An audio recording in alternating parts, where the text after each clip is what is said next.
December or June, for my heart sings a wonderful tune. As long as you care for me.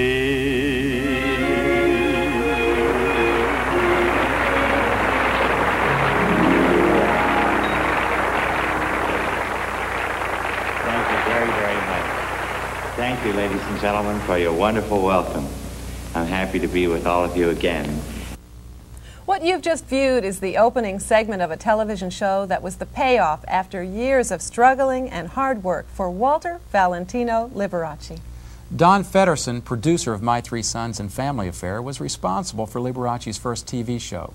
Network executives had turned Liberace down, thinking no one would watch a piano player. There was no action.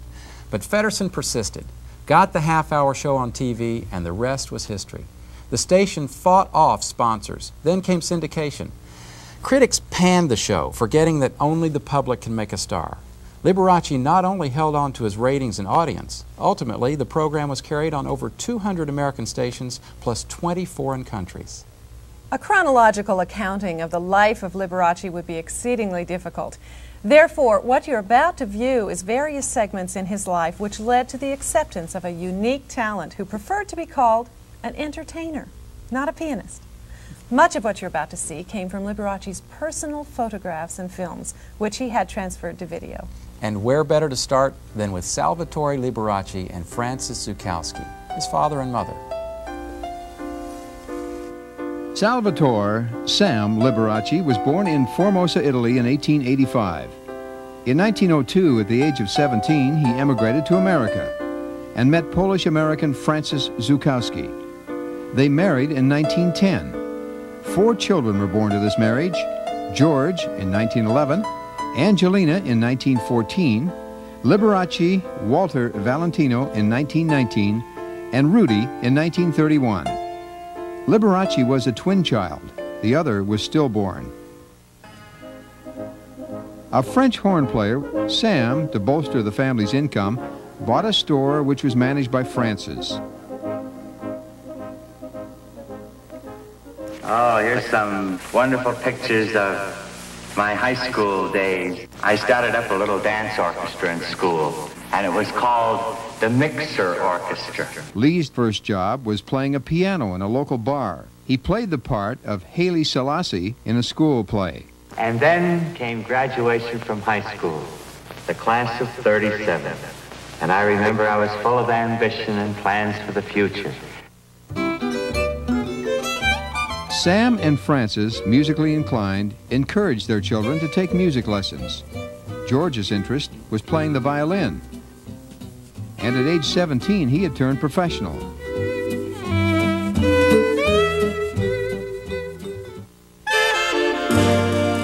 It was the day of the big bands. George joined the Orrin Tucker Orchestra. The many one-night stands throughout the country was to provide George a background which eventually was of great value to Liberace. The Steel Pier in Atlantic City was a long way from entering the world of gambling. Crowds enjoyed the music, the ocean, and the dance of the moment, the jitterbug.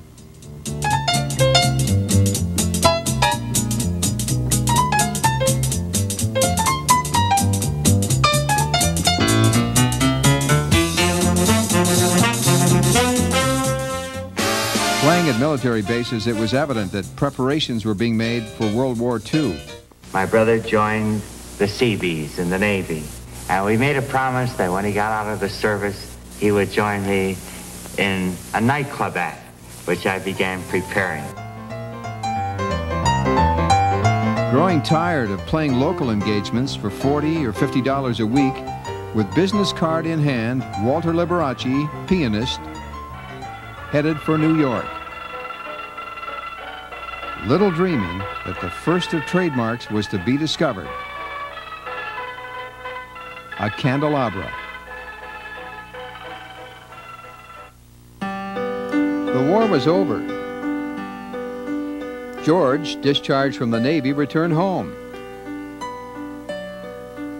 This close-knit and caring family was together again.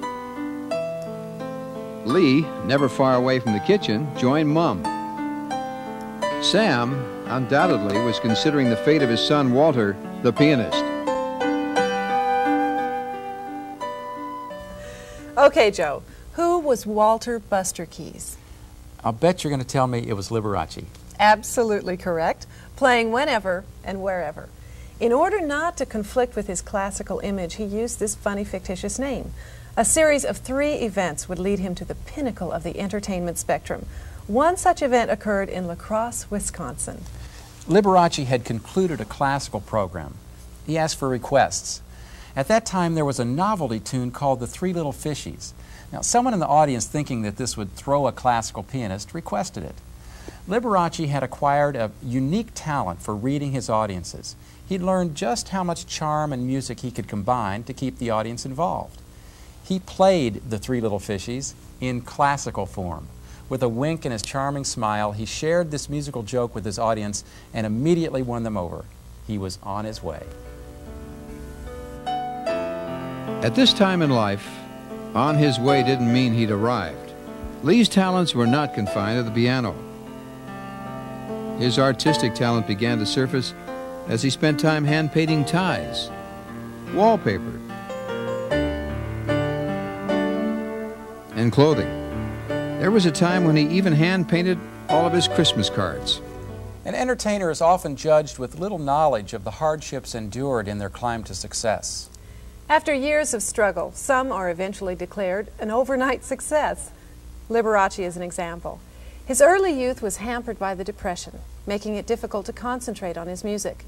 World War II interrupted George Liberace's contributions to his brother's success.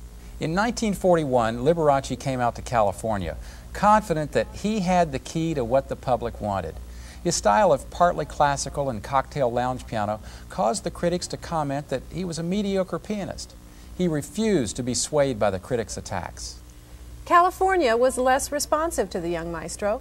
It took him 8 years of travel and hard work before he won any measure of recognition. In later years, every knock became a boost. He first came to Las Vegas in 1944. His first engagement was at the Last Frontier for $750 a week, which was doubled after his opening. Little dreaming that in 1954 he'd be the highest paid entertainer in Las Vegas at $50,000 per week. Liberace may have had the key to success, but the door wasn't ready to open. In 1944, Las Vegas was a sleepy resort town. There was no Strip as we know it today. The few resorts, the Last Frontier being one of them, catered to the gambler and those who made it an overnight stop on a journey elsewhere. With few distractions, it was easy to discover the talents of an artist such as Liberace. Clowning around a relic of the past, he was unaware that his gold rush days were not far away.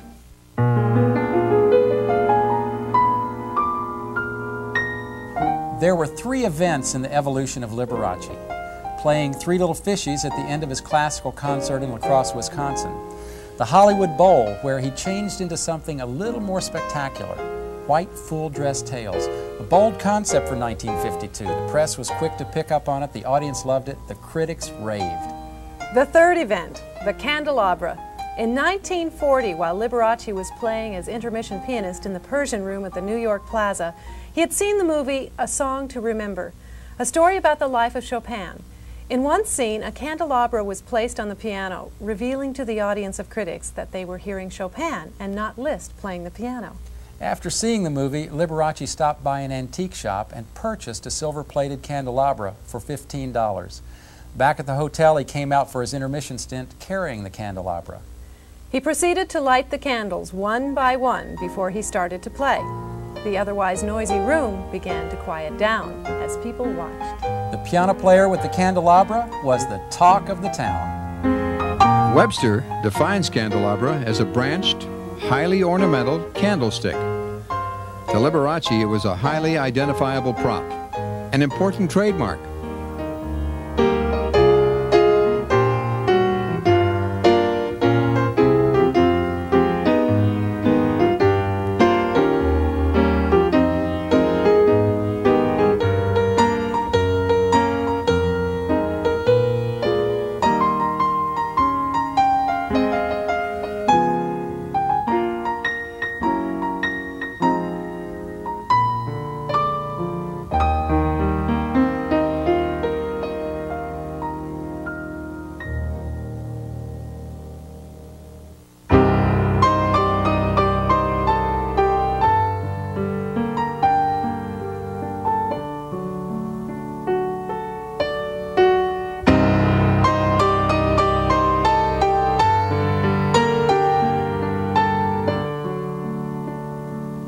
And so this candelabra, piano, an easily recognized signature, identified this one-of-a-kind personality. The title Mr. Showmanship was to come later. As we take these side trips in the life of this master showman, you'll discover little-known interests. Few knew, for example, that at one time Liberace owned a racehorse, yet his racing silks should have left little doubt about ownership. In his home in Las Vegas, on the ceiling leading to the master bath, you'd find this artwork, consisting of 3 cherubs dancing on a keyboard. P.T. Barnum might have coined the phrase, the greatest show on earth, but Liberace provided it. Would you believe Liberace's dad wanted him to become an undertaker? No. Salvatore, Sam, knew only too well the road to the top was a rough and bumpy one. Liberace found little beauty in his childhood, living in a nondescript house in a nondescript neighborhood.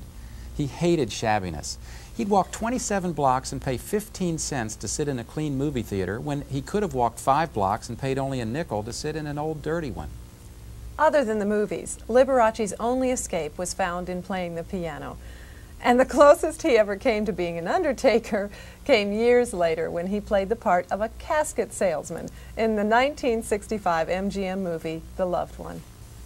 Lee's father wanted him to follow a profession that wouldn't suffer during hard times, and the success of his television program of the 50s made him a strong candidate for a movie career. The Loved Ones was the last movie made. A cameo appearance in When the Boys Meet the Girls was his first. He played the part of a honky-tonk piano player in South Sea Sinner, which starred Shelley Winters.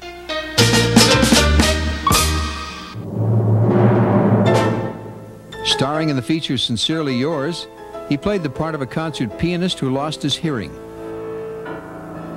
In the movie, he gave consideration to suicide, but like all good movies at that time, he regained his hearing, and he got the girl. His middle name was Valentino, and he certainly was qualified to play that part. What woman could resist the charms of this handsome, attentive idol? Lee was engaged to be married 3 times, but he was married to his music. His mistress was his audience. This precluded the dedication that went with marriage. He liked to squire women and admitted they should be ones other men admired.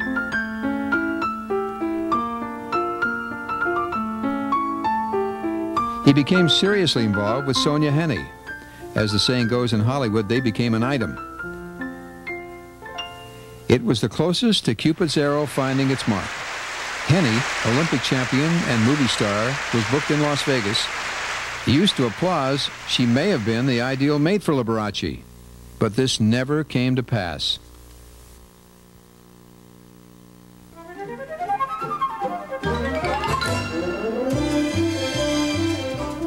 In 1952, Liberace was to play at the Hollywood Bowl in California. Concerned that the sold-out audience of 20,000 wouldn't see him against the black tuxedos of the orchestra, Liberace opted for white tails to make certain he would be seen. This startling costume for a concert performance prompted one reporter to ask Liberace what he planned to wear for his next engagement. Liberace looked at his sister sitting next to him wearing gold lame. He promptly replied, "A gold lame dinner jacket." This was the day that put him on a shuttle to stardom. Mr. Showmanship had arrived, and the world of entertainment bowed to the spectacular. The Hollywood Bowl started what Liberace claims to be a very expensive joke. It provided the opportunity that would one day earn him the title Mr. Showmanship. Performers didn't feel they had arrived until they played the Palace Theater. He played the Palace in New York. He played the Palace in Las Vegas. Lee's national publicist, Jamie James, had this to say. He knew then that gimmicks work, so the costumes were one that would actually premiere in Las Vegas. This unique entertainer captured the attention of all. From the RKO Golden Gate on the Pacific Coast to the RKO Palace on the Atlantic. WNBC Radio in New York. The Radio City Music Hall. He broke a 50-year attendance record there with his Easter Spectacular. A talent of this magnitude did not escape the eye of Her Majesty, the Queen of England. Along with other greats who had appeared before her, Liberace was so honored.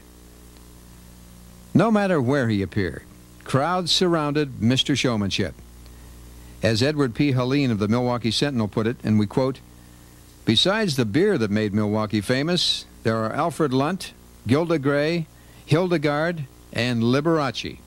And the greatest of these, box office-wise, is Liberace." He was one of us. He could laugh at himself and had as much fun as his audience. There wasn't anything he wouldn't try if it entertained his audience. He wasn't Sinatra, but he sang. He wasn't Astaire, but he danced. He wasn't Richard Burton, but he tried acting. And he wasn't any better than many of us. Outrageous costumes flying over the stage, all for the delight of his audience. He remembered well his early struggles, and he gave other outstanding artists opportunities he never had. He was Mr. Showmanship.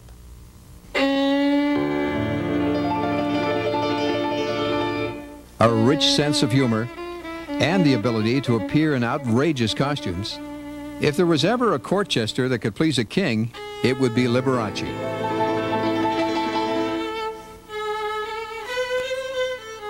While King George fiddles, Liberace danced with this charmer called Elvira.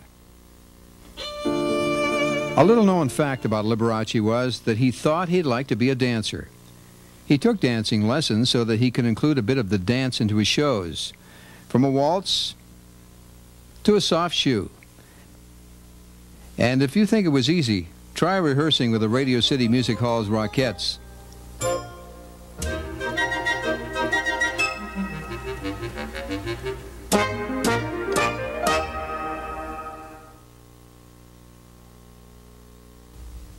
Of all who are involved with an entertainer, the one who is in the most direct contact is the publicist. Now, whether promoting or defending, his or her phone is always the first to ring. Las Vegas's freelance publicist, Mary Reddig, was responsible for Liberace's local publicity.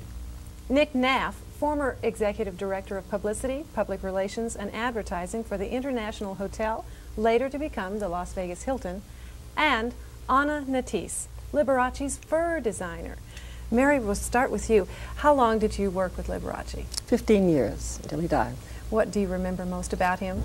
I think his courtesy, Robin, and the fact he was always so considerate. And if I would call him, speaking of phones ringing, if I would call him and give him a long list of things people wanted him to do, he would thank me for calling. Wow, that's great. I know he had a very interesting home, and there was something very fun inside and outside the house. Tell us a little bit about that. He had a large collection of dogs, most of which he had adopted, but a couple that had been pushed over the wall, and he'd adopted them because people knew he loved animals. You mean more than 2 or 3? Lots more than 2 or 3. Lots more than 2. Now, Nick, Liberace was a very flamboyant person. Does that make it a publicist's dream or a nightmare? Well, it could be a nightmare if it weren't that we were working with Liberace. There wasn't a more gentle, a more cooperative artist than Liberace. In fact, his showmanship was not based in ego. It was based in a desire to carry from the stage into the public, you know, as much of a show as he could possibly give to the public. He was so cooperative in that regard. It really was a dream. Anna, when did you first meet with Liberace and become the fur designer? Lee walked in my salon almost 18 years ago at the Dunes Hotel, and our relationship lasted till the last time I saw him in his Palm Springs home, just before he died. What was the first fur you ever designed for him? The Black Diamond Cape, who received a lot of national publicity with thousands and thousands of rhinestones and hundreds of tails. It was one of the most spectacular, very first showpieces you wore on stage. And very expensive too, I bet. Yes, very much. At the time, it cost $300,000. If we had to replace it now, it would cost perhaps more than $1 million. I remember that fur. Mary, do you remember some of the other furs? Of course I remember that one, because when he opened it on stage, it was blinded by all the rhinestones. But the one I particularly was associated was a white, tell me again, Anna, what it was. A white shadow fox. Shadow fox that he Yes, wore yes. on stage also. Yes. It had a long train. It was very 12 feet. spectacular. Yes. And for a London TV magazine, they wanted him photographed against the Las Vegas skyline in that wrap, which he was on a July day, very hot. And as soon as he got back to his house, he called me and he said, "Mary, you don't think they'll think I really wear things like that on the street, do you?" Nick, do you remember any other photos that you were involved with the Liberace? Oh gosh, there were so many of them, and most of them spectacular, but there was one that was quite memorable. He allowed himself to be placed into a small sign company bucket and hoisted 60 feet into the air to light a candelabra that was being held by the famous Sunset Strip showgirl that was turning around. She was 40 feet high. Oh my. A daring man Yes, as well. yes. Anna, what do you think? Do you think there'll ever be as flamboyant a star as Liberace? Never, never as a star or a human being or as a friend. Will never be another like you. Thank you. Mary Reddick, Nick Knapp, Anna Natisse.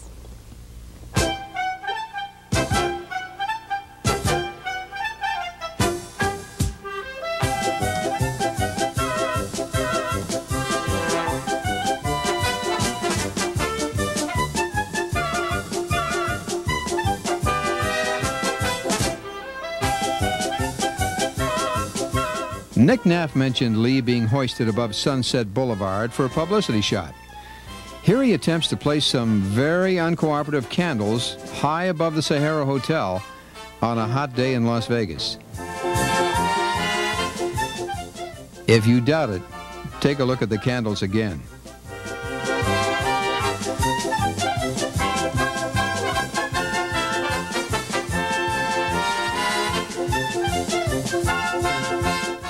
Known for being a good sport, able to take a joke as well as give one, he was willing to subject himself to many publicity gags that other performers would strenuously object to.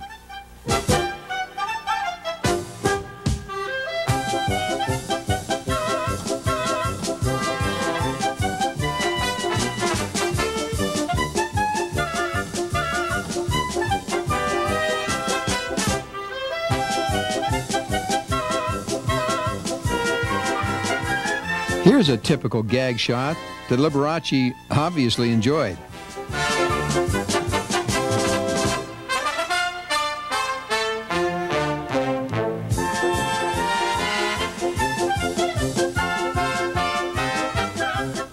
Now there's a jackpot anyone would like to win.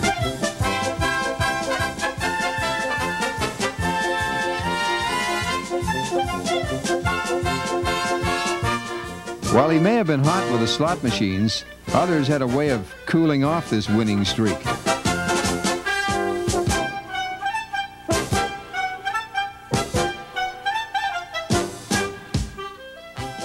It's obvious he enjoyed this publicity session, and so did his audience.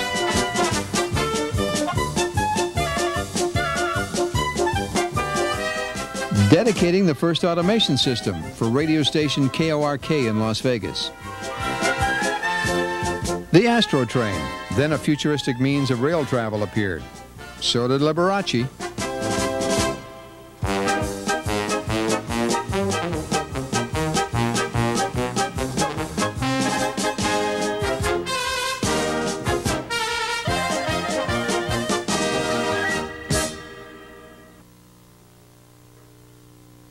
He was tireless at autograph sessions, and when he ran out of photographs, at one such event, he later mailed 2,500 to fans who had been disappointed.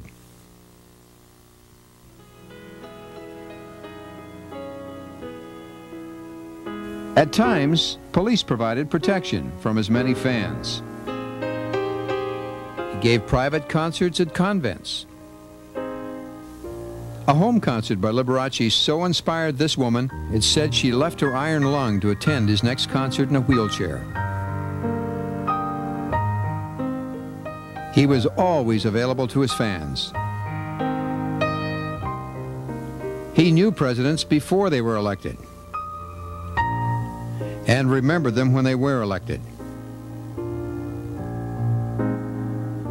At home with costumed gorillas and chimps, or the greats of show business, he knew them all. It made us very happy to learn, ladies and gentlemen, that not only you were watching our shows, but other performers as well. And many of them invited me to be guests on their programs. Among them was Jimmy Durante, Red Skelton. But it was on the Jimmy Durante show that I surprised everyone with a new facet of entertainment for me, and that was dancing.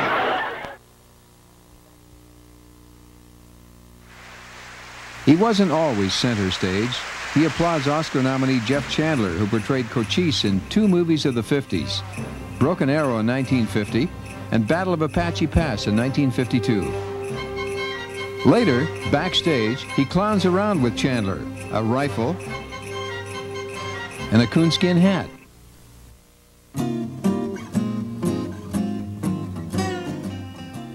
He appeared before the Queen and hammed it up with the King.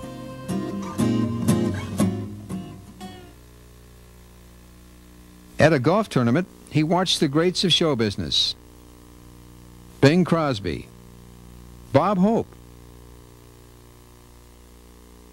and yes, that's Marilyn Monroe standing next to him. Liberace, Mr. Showmanship, a talent never to be forgotten.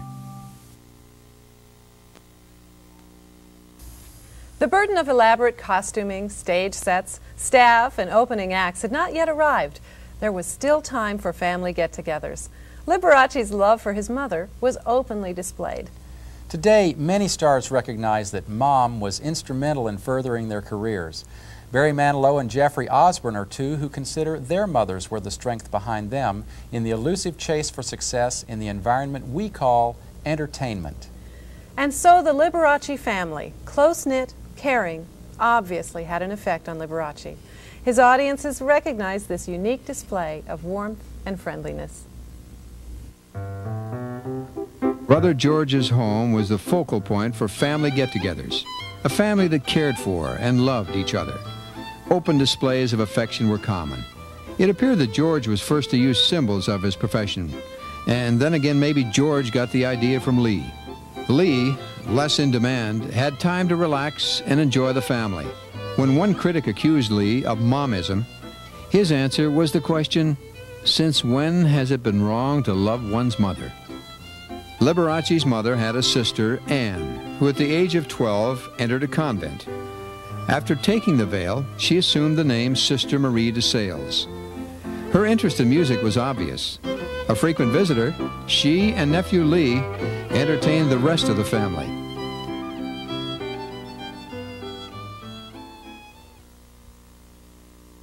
But it was time to fulfill a promise made. He would build a great house for his mother. I have everything my heart desired today. The family continued to get together. Liberace, Rudy, and George. Liberace, Sister Angelina, and Mom. The press wasn't very kind to Lee, and the public display he showed for his mother. Whether in the audience or backstage, he openly acknowledged the woman who encouraged him to continue his career during the lean years. It was an affection he shared with Brother George as well.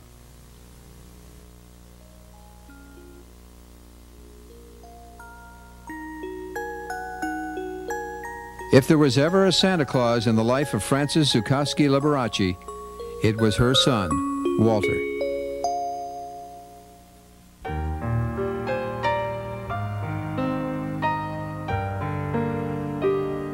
Remembering the Depression years, he vowed never to be poor again.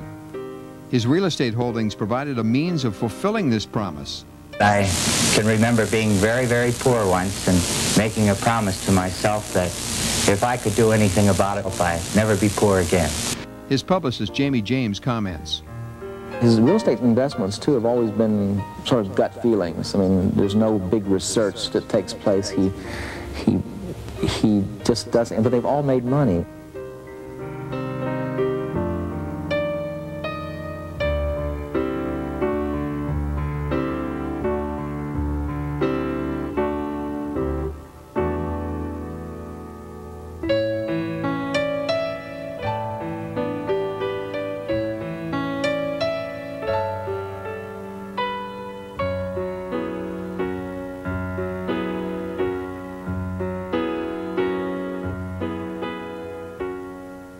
When asked about his homes, Jamie James, his publicist for 20 years, said this was his answer. Liberace always used to say, or we call him Lee, that, you know, you can only eat one piece of bread at a time. You can only put on one pair of pants at a time, and you know, that's one house. I said, why now? And he said, Jamie, I worked so hard all these years. They always told me that I had investments so that, you know, I could stop work tomorrow and spend as much as I wanted to the day I died, and I would still have money left. He said, but I couldn't see it. But he says, now with my homes, at least I can see why I worked so hard.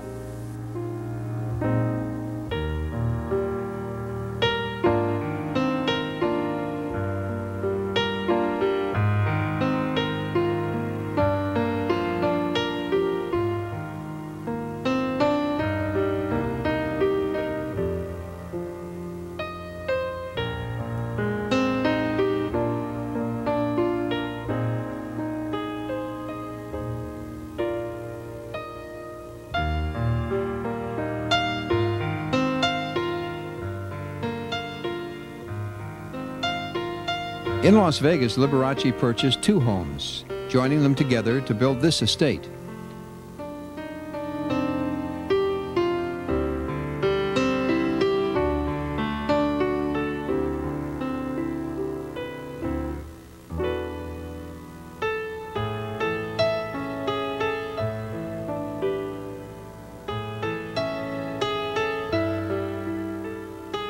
Adding another story to the home, this stairway led to the Moroccan room and his rehearsal studio.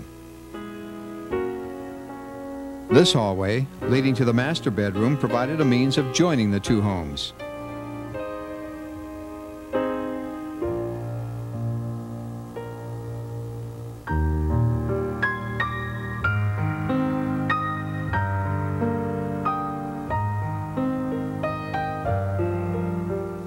A reproduction of the Sistine Chapel ceiling was in the master bedroom, said to have taken over 2 years to complete.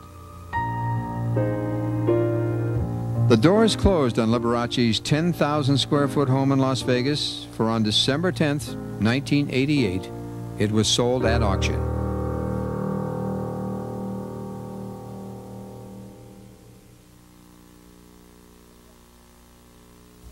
Liberace's insatiable curiosity and interest led to vast collections of antiques, unique gifts, cars, and homes. He himself said at one time, "I'm a collector." This collection could only be found in a museum. What to do with all the various items he had stored? Buy some property, build a museum, sharing his success by giving it back to the public who had made it all possible. The Liberace Museum and Foundation for the Performing and Creative Arts. Since its founding 10 years ago, the foundation has helped hundreds of students of the performing and creative arts.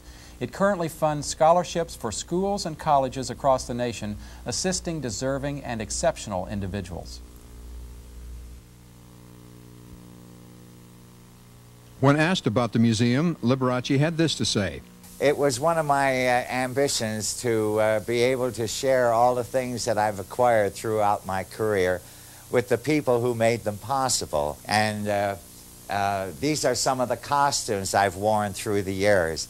Now, my current costumes that I'm wearing at the MGM will eventually wind up in the museum because I keep replenishing the costumes as I go along. And I spend about $1 million a year on my costumes. It's become a very expensive joke. But the audience seems to love it, and as long as they do, I love wearing these wonderful costumes. It takes about 4.5 months to make one, and now I've added, you know, very expensive craftsmanship to them, and they're adorned with precious jewels and expensive furs. I have one fur coat that I'm bringing to Australia. That's a white Norwegian fox that has a 12-foot train, and that's worth $350,000. Anna Natisse, personal furrier and fur designer for Liberace. Anna, when Liberace first came to you, how had he heard about you? I was told from Lee that when he was cruising in Europe, he heard my name from some very big European customers of mine, and mainly from Sofia, Princess Sofia, who is now the Queen of Spain. And he also discovered, which is the truth, that I did work for Sophia's mother, Queen Frederica. So you were designing Greece. furs for European royalty, and then you started working with Liberace. Yes. American royalty. Yes, Lee loved royalty. Yeah. Yes, I think he was just born with royalty in him. Yes. As the fur designer, you must have had a lot of fittings and spent a lot of time with Liberace. Yes. How long did that take, and was that hard to do? A lot of them. For each, all the fittings took place in my salon. I love this look. Don't you? Now, this one buttons on this side. The both sides. You want me to take this both home, sides. Mike, and then bring it to Mine Mike? too? I mean, Yeah, both all right, sides. fine. Let me take the coat to see. It's just in the center front seam. Annie will help you, Primo. Annie will help. Anna, the costumes just seemed to get more and more spectacular as the years went by. Do you remember any in particular? Well, for instance, this is one of the most spectacular pieces we made. For Lee, I work with my dear friend and designer, Michael Travas. This particular piece is displayed at this time at the Liberace Museum. It's made from white shadow fox, lots and lots of fox tails, and brocade material with them, bucco beads and rhinestones and pearls. It's very beautiful.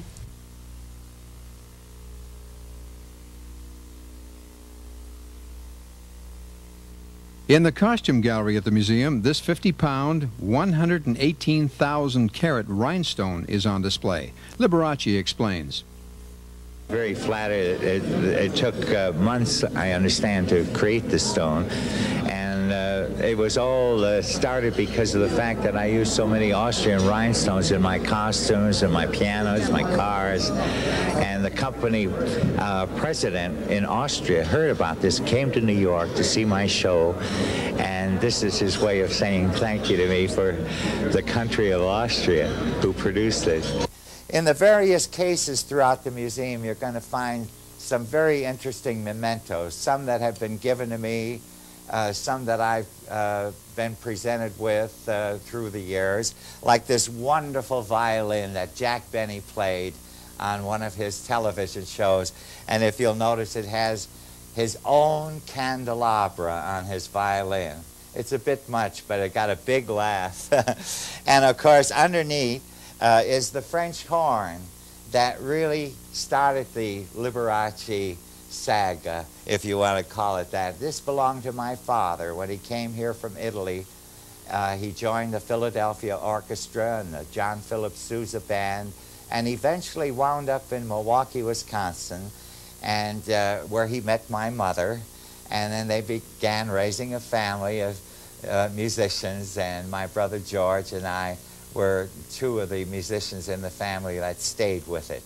We'll move over here to see some of the awards that I've been fortunate to receive through the years. The Governor's Award from the Governor of the state of Nevada, and the 2 Emmy Awards for my television series back in 1950s. For the best show, the best new performer of the year. I'm very proud of these 2 Emmys. And another Entertainer of the Year award. And this one was given to me when I made the movie Sincerely Yours at Warner Brothers, and this was the trophy I got for that movie. This is an ostrich egg, and inside of it is a miniature piano complete with candelabra. People have these things made for me, and they send them to the museum. I think this is one of the funny ones. Are you ready for this? This is a musical chamber pot. It's never been used. But it's so clever. I felt it needed a place in the museum.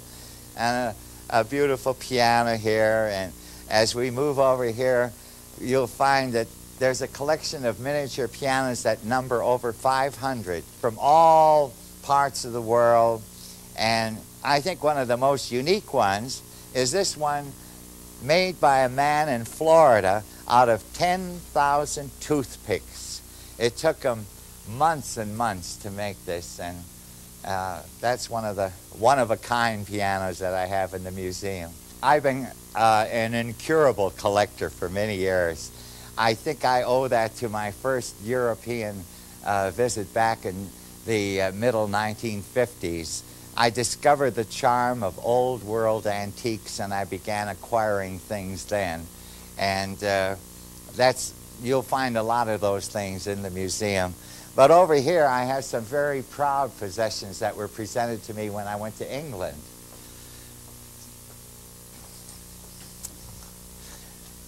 I did one of 3 Royal Command performances, and this one was in 1978 when I appeared at the London Palladium for Her Majesty Queen Elizabeth, and I was presented with this beautiful jeweled piano by Her Majesty Queen Elizabeth. And I also have a collection of china from John F. Kennedy, the late President of the United States. This is one of the plates that the great President had in his home. And I really am very proud of these things. I have here 2 dolls that represent Rudolph Valentino and Pola Negri. Pola Negri was to marry Valentino, and I even have the wedding chalices that were to be used to toast their wedding. But then he suddenly died, and he never did marry Pola Negri, but they were engaged to be married. And so this is a Rudolph Valentino's collection here. I was named after him. Yeah, my middle name is Valentino, and I had a younger brother who was named Rudolph, and he passed away about 10 years ago. So we had a Rudolph Valentino in our family, and the reason for it, my mother, of course, was a great Rudolph Valentino fan. This piano is a Broadwood from London, and there's only one other in the Metropolitan Museum, which is not as old as this one. This one dates back to 1788, and it's priceless. And this is the piano I have that I use in my shows at the MGM and at the Hilton Hotel here in Las Vegas. And I always say, I'm glad you like my piano. There are only 2 in the whole world like it. And I got both of them. This piano here was actually played upon by Chopin. And it was also used in the movie based on his life, A Song to Remember. And as long as you're so close, this is the costume I wore at the Royal Command performance in London. And it's a copy of the coronation robes of King George V. His robes were adorned with ermine, and mine were adorned with chinchilla. You know, the most wonderful memory I have of Queen Elizabeth was at the Royal Command performance. I played You Made Me Love You, and the audience started singing. And it was the first time that the Royal Command performance had ever been televised. And the television cameras pointed up to the royal box, and on that television show, Queen Elizabeth was heard and seen singing You Made Me Love You. I didn't want to do it. The Chopin piano was part of an estate that I came across in my travels, and it belonged to a privately owned museum. And in order to get this piano, I had to buy out the whole museum. I didn't want to do it, but I did. Everybody knows I collect pianos, but I think you'd probably be interested in seeing the Rolls-Royce, the only one in the world that's red, white, and blue. It was designed for the bicentennial in 1976. And I had to get special permission to make it red, white, and blue from the Rolls-Royce company. Now you're going to tell me you didn't have any film in the camera.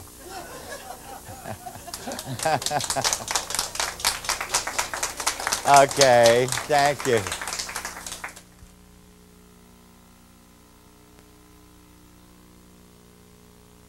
It was Paderewski who influenced Liberace in the single usage of his name. Use the one name, boy. He did, even to the point of having it legalized by the court.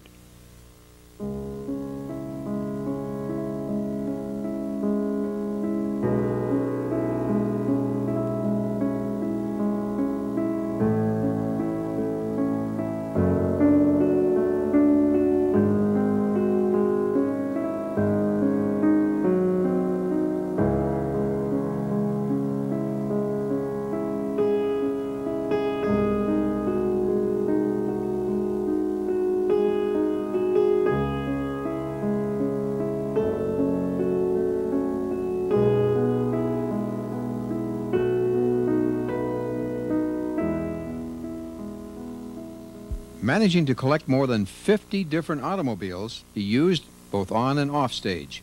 Well, I love cars. I love driving them myself, you know. Sometimes I put my dogs in the back seat, you know, and everybody, when they see a limousine go by, they always look in the back, you know, to see who's in the car, you know, some celebrity. And I'll be driving, and the dogs will be in the back, see. I got 12 dogs, so sometimes I fill the back seat with my dogs. I chauffeur them around.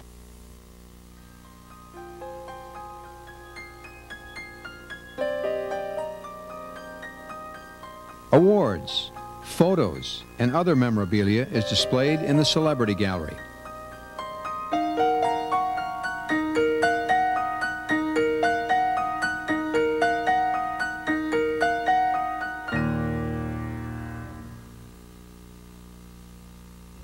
Hi folks, thank you for joining us at Liberace's Foundation for the Performing and Creative Arts. I'm going to pass a little information on to you that we hope will make your visit with us more enjoyable. You're standing in the ballroom of Liberace's Tivoli Gardens restaurant. It's a gourmet restaurant that he opened in 1983, closed shortly after his death in 1987. All of the items that you see in these display cases along the floor are gifts to Liberace from other people. The costumes that you see on the walls, each took a year to make. They're all individually done by hand, all hand sewn, all by the same designer. His name is Michael Travis. The furs that you see in the front of the room in the climate-controlled area average in weight from 140 to 200 pounds. The furniture that you see in this gallery is beautiful antiques from Liberace's Palm Springs home. After you've viewed everything that you'd like to here in the ballroom, folks, you come to the back of the room, down to your right, behind that glass, into Liberace's apartment. The living room of the apartment is now a gift shop, and you go back onto the sidewalk to visit the gallery that he opened in 1979. If you have any individual questions that you'd like to ask me while you're in here, don't hesitate to come up to me. I'll be glad to help you. We'd also like for you to know that $250,000 a year goes in scholarships from this foundation. 26 schools and universities throughout the country are receiving the money. You may not take photographs, folks. We'd like to have you browse at your leisure. Thank you once again for coming. Enjoy yourselves. Well, look me over. I didn't get dressed like this to go unnoticed. You want to know something? When you wear costumes like these, you have to be very careful how you sit down. No kidding, if the beads are turned the wrong way, it's murder. One bead will do it. Well, here I have done a couple of numbers, and you want to know something? I'm warm already. So you know what I was thinking? Why don't I slip out and get into something more spectacular? What do you think? All right? Okay. Well, now, what do you think? It's a little different. You know, ladies and gentlemen, as you can imagine, I take a lot of kidding about my costumes. And of course, you know, I only wear them on the stage, you know, when I'm doing a show. I never wear them on the street like some people think. Oh, God, I'd be picked up for sure. Okay.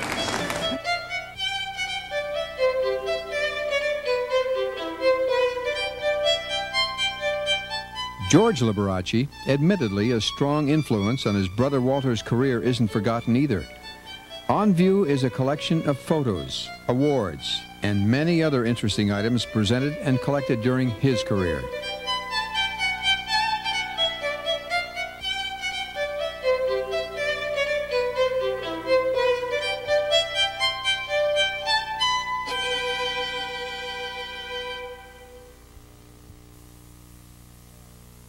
We've seen his cars, his furs, his furniture, and other items in this unbelievable collection. But there's more to be found in the library. Meet Patricia Jarvis, librarian. May I call you Pat? Sure. Pat, I asked Bill Folsom the same question. What is the first question visitors ask when they arrive here? Usually, what is his name and a little bit about his family. And what's their reaction? Well, some of them get kind of mad at me when they don't realize he's got another brother besides George and a sister. You know, one of the things I noticed about a library is you got to have books and other materials in abundance. And I don't see a lot of that here. Just what is it you do? Did you ever try to go through 50 years of scrapbooks, newspaper, and magazine articles and put it all together to figure out what he did? Pat, you know, I expect this to be a monumental task getting it all together, but once it is it available to the public? Yeah, what's done now is available, and they can come in here and just take a look at it and ask for different dates, and I'll do what I can for them. Patricia Jarvis, librarian for the Liberace Museum.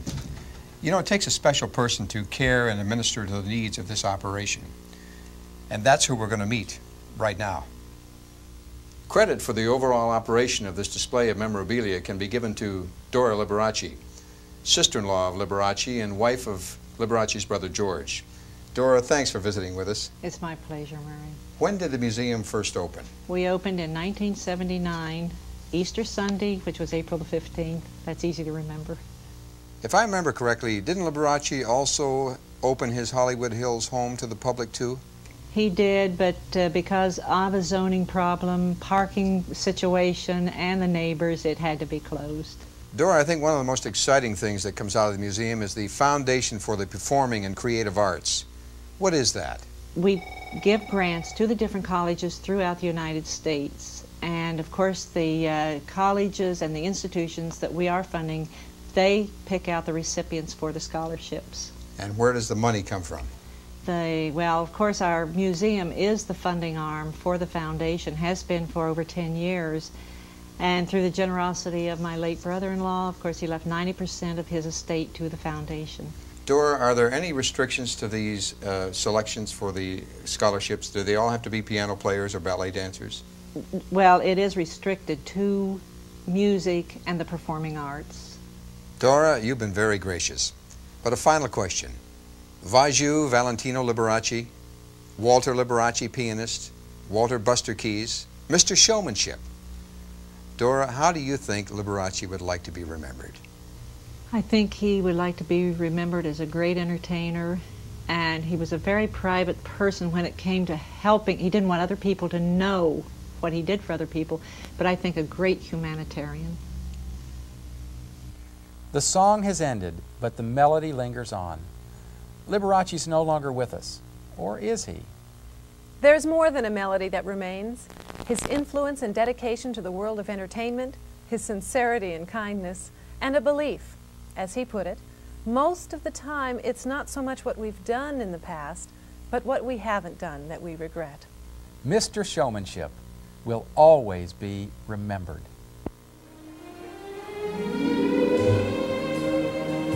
I'll be seeing you in all the old familiar places that this heart of mine embraces all day through. In that small cafe, the park across the way. Oh, I feel like the Pope. The children's carousel, the chestnut trees, the wishing well. Thank you. I'll be seeing you in every lovely summer's day, in everything that's warm and gay. I'll always think of you that way. I'll find you in the morning sun, and when the night is new, I'll be looking at the moon, but I'll be seeing you.